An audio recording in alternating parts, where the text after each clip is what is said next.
자, 그러면 표구된 유지 학습 활동부터 다시 보기로 할게요. 자습서 페이지 222쪽부터 보면 돼요. 자, 그럼 우리 내용 학습부터 한번 봐봅시다. 1번 하고 뭐가 나와 있어요? 편지가 표구되어 나의 회실에 걸리기까지의 과정을 정리해봅시다. 래요. 우리 한번 정리해봅시다. 우선 어떤 일이 있었죠? 지게꾼 청년이 종이에 싼 동전을 은행으로 가지고 왔고, 그리고 은행가인 나의 친구가 창구 직원을 돕다가 우연히 편지를 얻었죠. 그리고 친구는 편지가 가치 있다고 생각하여 나에게 가지고 와서 표구사에 맡겨달라고, 그러니까 표구해달라고 했죠. 그리고 나중에 나가 표구된 편지를 뒤늦게 찾아 회실에 걸어뒀다라고 정리할 수 있겠죠. 지금 나의 회실에 걸리기까지의 과정이라는 건 뭐냐면요. 이 소설 자체가 시간적 배경이 왔다 갔다 하잖아요. 과거로 갔다, 현재로 갔다, 과거로 갔다 이런 식인데 그거를 그냥 시간 순서대로 정렬해보라 이런 말이라고 할 수 있겠죠. 그쵸? 그리고 지금 여기 보면은 막 다른 얘기들 뭐 친구가 뭐 그걸 보고서 와 이건 국보급이다 이런 얘기는 하나도 정리되어 있지 않죠. 자 그러면 2번 한번 봅시다. 다음은 이 글에 나오는 편지의 몇 구절입니다 래요. 각각을 맞춤법에 맞게 써봅시다 래요. 왜 이런 문제가 나왔겠어요? 편지가 맞춤법도 잘 안 맞고요. 글씨를 잘 쓰지도 않았고요. 내용이 그냥 따뜻하고 내용이 가치 있는 편지기 때문에 우리는 우리가 알아듣기 위해 이렇게 한번 써보자 라는 학습 활동이 나온 거겠죠? 자 그럼 우선 첫 번째 보면 네 주변에 고기 묵었나? 콩나물 묵어라. 참기름이나 많이 무쳐 먹으라 라고 써있는데 이거 어떻게 할 수 있어요? 너 무슨 주변에 고기 먹겠니? 콩나물 먹어라. 참기름이나 많이 쳐서 먹어라 라고 해석할 수 있겠죠. 해석은 아니긴 하지만 뭐 그래도 이런 식으로 맞춤법에 맞게 쓸 수 있겠죠. 그리고 그 다음 네 떠나고 며칠 안에서 송아지 났다. 그 녀석 눈도 큰 게 잘 자란다. 애비보다 제 애미를 더 닮았다고 덜한다 래요. 이거는 어떻게 할 수 있어요? 너 떠나고 며칠 안 있어서 송아지 나왔다. 그 녀석 눈도 큰 게 잘 자란다. 아비보다 제 어미를 더 닮았다고들 한다 라고 쓸 수 있겠죠. 그 다음 마지막이네요. 마지막은 아니죠? 옆에 더 있죠. 한번 봅시다. 앞 논변은 전에만 하다. 뒷박콩은 전에만 못하다. 병정 갔던 덕이 돌아왔다. 네 서울 돈벌레 갔다니까 소웃음하더라 래요. 얘는 어떻게 할 수 있어요? 앞 논변은 전에만 하다. 뒷박콩은 전에만 못하다. 병정 즉 군대 갔던 덕이가 돌아왔다. 너 서울에 돈 벌러 갔다니까 작게 그러니까 조금 웃더라 라고 나와있죠. 이거는 지금 고향 소식을 전하고 있는 거라 할 수 있죠. 얘는 첫 번째 건 뭐예요? 아들의 안부를 묻는 거라고 할 수 있죠. 자 그럼 네 번째 거 보면 돈 좋다. 그러나 너가 엄마는 돈보다도 너가 더 좋다 한다. 밥 먹고 배 아프면 소금 한 좀 묵으라 하더라 래요. 이건 뭐예요? 돈 좋다. 그러나 그러니까 너희 엄마는 돈보다 내가 더 좋다 한다. 밥 먹고 배 아프면 소금 한 좀 먹으라고 하더라 라고 나와 있죠. 이거는 뭐예요? 지금 아들을 걱정하는 어머니의 마음이 나와 있는 거라고 할 수 있죠. 그리고 마지막 밤에는 소쩍다 하며 새는 운다마는 점점점점점 얘는 뭐예요? 밤에는 소쩍다 소쩍하며 새는 운다마는 하고 끝난 거죠. 이걸로 통해서 뭐 여운의 느낌을 얻을 수 있고 그리고 아들을 그리워하는 부모의 마음도 알 수 있죠. 그 다음에 목표학습 우리 한번 봅시다. 중심인물의 하나인 지게꾼 청년과 관련하여 이 소설의 가치에 대하여 생각해 봅시다 래요. 1번부터 보면 이 소설에 나오는 편지는 지게꾼 청년이 받은 것으로 보입니다 래죠. 그쵸? 편지를 읽은 그 청년의 심정이 어떠했을지 친구들과 이야기해 봅시다 라고 나와있죠. 어때요? 오랜만에 고향 소식을 전해 듣고 마음이 푸근해졌을 거야 이런 식으로 생각해 볼 수 있죠. 그리고 또 고향의 소식을 접하면서 고향에 대한 그리움이 커졌을 거야 라고 할 수도 있고요. 그리고 아버지와 어머니께서 자신을 항상 염려하고 있다는 사실에 가슴이 뭉클했을 거야 라는 반응도 보일 수 있겠네요. 그리고 두 번째, 지게꾼 청년은 어떤 삶의 태도를 지니고 있나요? 라고 했는데 지게꾼 청년 그냥 딱 보기에도 되게 정직하고 성실하고 이렇다는 걸 알 수 있죠? 그렇다면 어떤 삶의 태도? 청년은 지게꾼으로 일하면서 모은 돈을 매일 저녁 은행에 들러 꼬박꼬박 저축하는 것으로 보아 근면 성실하면서도 어때요? 노력하는 삶의 태도를 지니고 있다라고 할 수 있죠.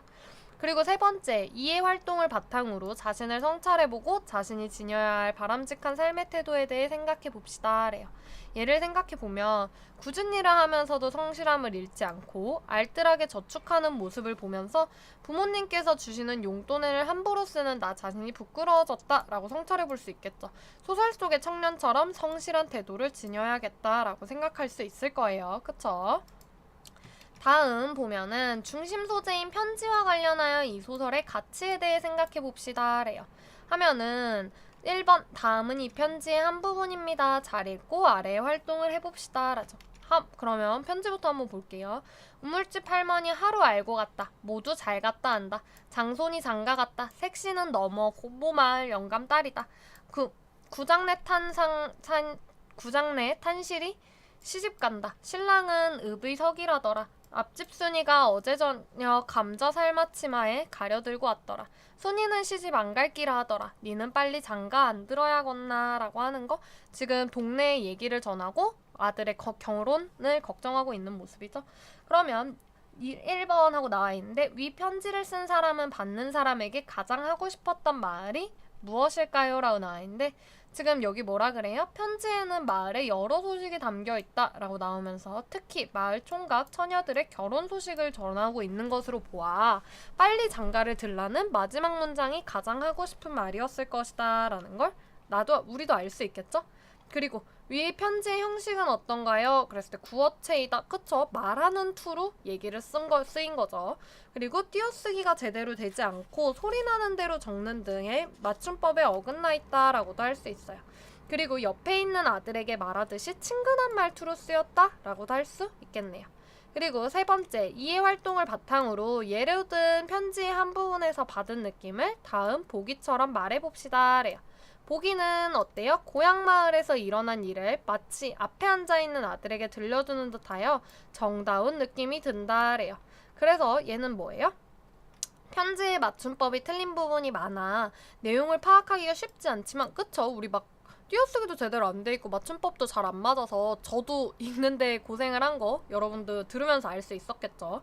근데 맞춤법이 서툴기에 아버지의 마음이 더 진솔하게 느껴져서 그러니까 글을 제대로 쓰지도 못하는데 아들한테 고향 소식 하나, 뭐 아들을 걱정하는 마음 하나, 아들의 결혼을 걱정하는 마음 하나 이런 걸 담았기 때문에 더 진솔하게 느껴질 수 있는 거죠.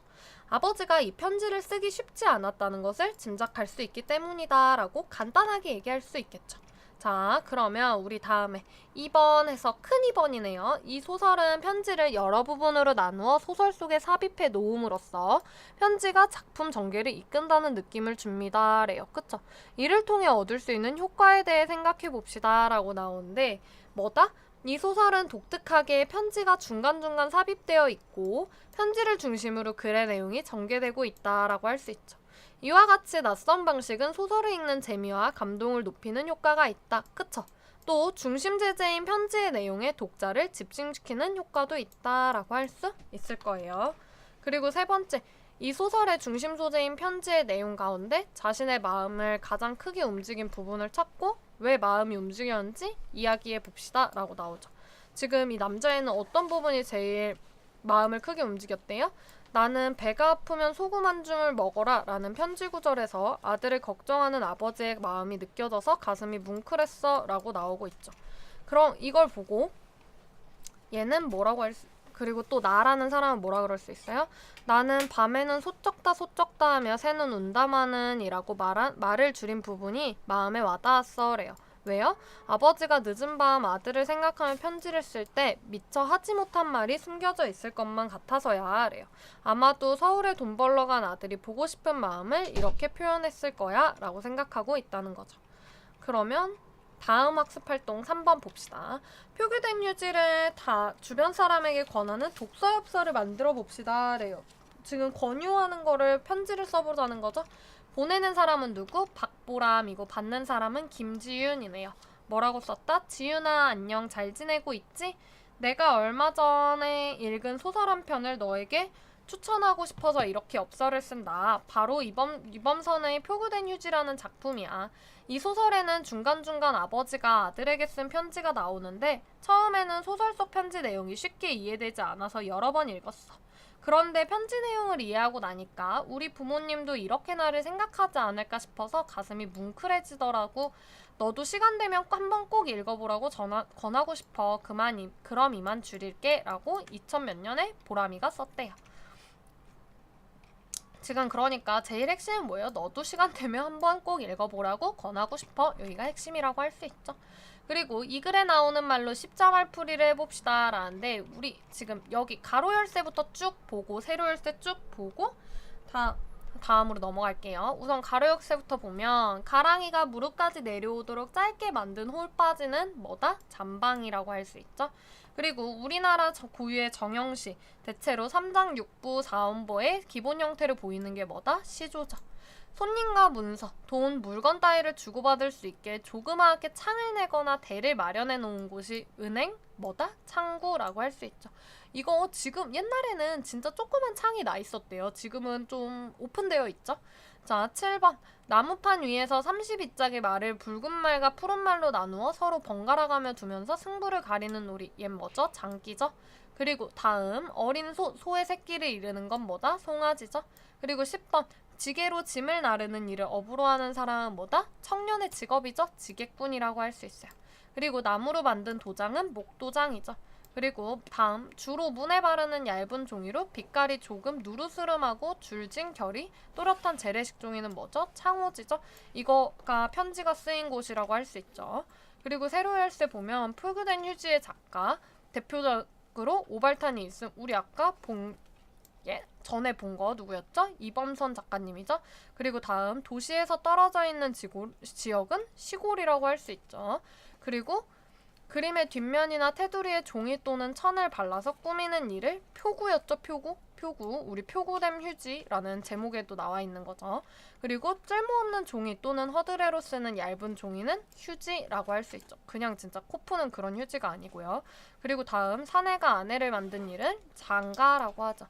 그리고 자기를 낳아준 남자를 이르거나 부르는 말은 아버지죠. 그쵸? 그리고 잘 매만져 곱게 꾸미면 치장이라고 할 수 있죠. 그리고 안부, 소식, 용무 따위를 적어 보내는 글을 편지라고 할 수 있다라고 할 수 있죠. 지금 여기 나와 있는 애들하고 이거 본문 자체에 좀 우리가 알아듣기 힘든 사투리가 좀 많이 나와요. 그런 애들을 잘 유의하고 알아둬야 할 거예요. 왜냐면 시험에 나올 수도 있으니까. 그리고 2번. 다음 문장의 밑줄 친 부분을 올바르게 발음해 봅시다 래요. 지금 얘는 읍고인데 얘는 어떻게 된 거예요? 처음에 어떻게 된 거다? 읍고가 있었는데 얘가 변한 거죠. 어떻게? 우선 맨 처음에 뭐가 일어나야겠어요? 자음군 단순화가 일어나서 읍고가 돼야 될 거예요. 그쵸? 그 다음에 뭐가 일어나겠어요? 그 음절 끝소리 규칙이 일어나서 읍고가 될 거고요. 그리고 얘가 뭐가 된다? 된소리 대기가 일어나서 읍고가 돼서 마지막에 읍고로 발음한다 라고 할 수 있겠죠? 자, 그러면 얘는 어떻게 되냐? 불 키면은 한번 보면 불 키며에서 뭐가 되죠? 지금 기역과 히읗이 합쳐져서 불 키며 축약이 일어난 거죠. 축약. 이렇게 하고 끝난다 라고 할 수 있는 거죠. 그리고 그 다음에 긁적거리며 얘는 어떻게 돼요? 긁적거리며인데 처음에 뭐 일어나요? 자음군 단순화 이러면서 긁적거리며가 될 거고요. 그 다음에 기역이 지읒에 영향을 주고 기역에 영향을 줘서 긁적거리며라고 뭐가 일어난다? 된소리 대기가 일어난다라고 할 수 있을 거예요. 그쵸? 그 다음에 우리 시험 대비 꽁꽁 정리, 핵심 콕콕 정리하고 이제 끝내봅시다. 표구된 휴지. 자, 우선 소단원 본문 정리해서 뭐라고 나와 있어요? 갈래는 현대소설이자 단편소설이고 성격은 어때요? 얘 지금 뭐뭐뭐하고 사색적이라고 나오는데 뭐라고 할 수 있을까요? 회상적이라고 할 수 있죠. 이거 전체가 과거 회상을 중심으로 이야기가 전개되고 있으니까요. 그리고 1인칭 무슨 시점? 어떤 시점이에요? 주인공 시점이죠. 주인공이 자신의 이야기를 얘기하는 거죠. 그 다음에 제재는 표구된 휴지다라고 제목에서부터 알 수 있어요. 배경은 1960년대, 70년대라는 시간적 배경과 서울이라는 공간적 배경이 있어요. 이거의 주제는 아들에 대한 아버지의 투박하고 따뜻한 뭐겠어요? 사랑이겠죠? 사랑. 그쵸? 그리고 그 다음에 사소한 것으로부터 오는 삶의 위안이라고도 할 수 있겠네요. 그 다음 이거의 특징은 편지를 여러 부분으로 나누어 소설 속에 삽입하는 게 있고요. 그리고 현재, 과거 회상, 현재의 뭐 어떤 구성이죠? 이거를 역순행적이라고 하죠. 순행이라는 게요. 과거에서 현재라고 하면은 이렇게 현재에서 과거로 갔다가 다시 현재로 오는 걸 역순행이다라고 부르는 거예요. 그리고 글의 짜임 보면 우선 발단, 촐로들의 한가롭고 소박한 모습을 떠올리게 하는 표구된 편지를 현재에 내가 얘기를 꺼냈죠. 그 다음에 전개에선 뭐가 나와요? 한 3년 전 휴지 같은 편지를 가지고 와서 표구해달라고 한 친구를 떠올리죠. 이건 과거 회상이죠. 그리고 위기와 절정에선 뭐가 나와요? 친구가 편지를 가지게 된 사연이 나오죠. 뭐를 통해? 과거 회상을 통해 지게꾼의 얘기가 여기서 나오죠. 그리고 결말에서 나에게 소중해진 표구된 편지라고 해서 현재로 돌아왔다라고 할 수 있겠죠.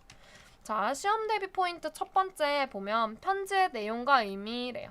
자, 우선 네 무슨 주변에 고기 묻었나 삘릴릴리 참기름이나 많이 묻혀서 묵으라. 얘는 뭐다? 외지로 나간 자식이 어려운 형편에도 잘 챙겨 먹기를 바라는 부모의 마음이자 사랑이 담겼다고 할 수 있죠.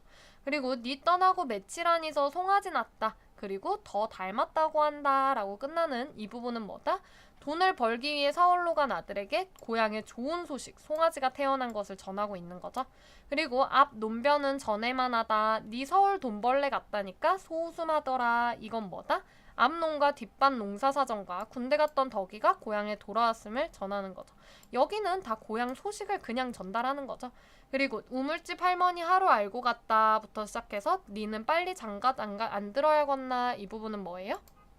마을 할머니의 사망 소식 그리고 뭐 마을 총각 처녀들의 결혼 소식을 전하면서 장가갈 나이가 된 아들을 염려하고 있다라고 할 수 있겠죠. 그쵸? 너도 결혼해야겠지 이러면서. 그 다음에 돈 좋다 소금 한 줌 묵으라 하더라 이 부분은 뭐예요?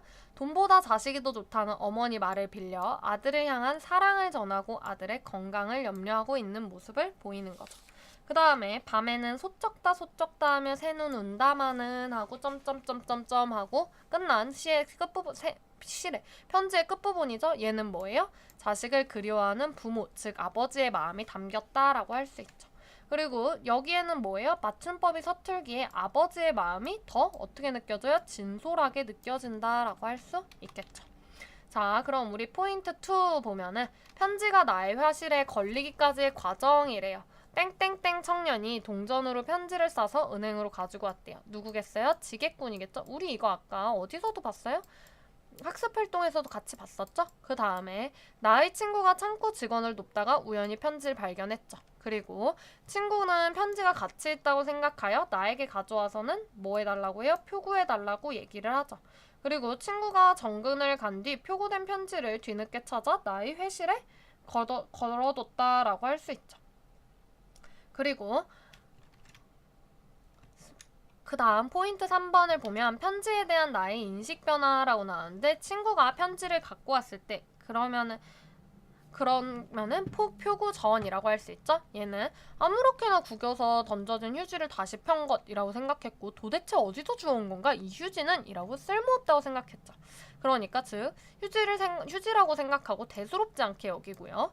휴지를 뭐라고 칭하며 표구하려는 친구를 의아하게 여겼죠. 친구는 얘를 국보급이다라고 칭했죠. 근데 나는 이해를 못하죠.